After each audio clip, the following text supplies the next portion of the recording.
Măicuța mea a fost să moară și-n țintirimul depărtat au dus-o.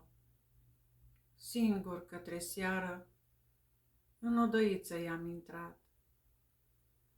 Dulapul sta deschis și toate erau azvârlite așa cum ea și le lăsase atunci când, poate, venise Butca să o ia. Pe scrin deschis o cărticică de rugăciuni și un biet crâmpei de socotel cu o bucățică din ultimul pesmet al ei. Citi în carte cum o mamă pios imploră harul sfânt, copiii ei să-i aibă în seamă și inima-mi simți bătând.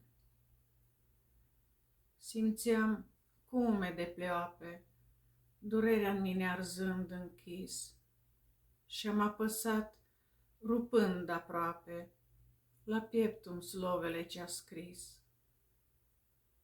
Apoi, cu turburare adâncă, fărâmiturile le-am strâns.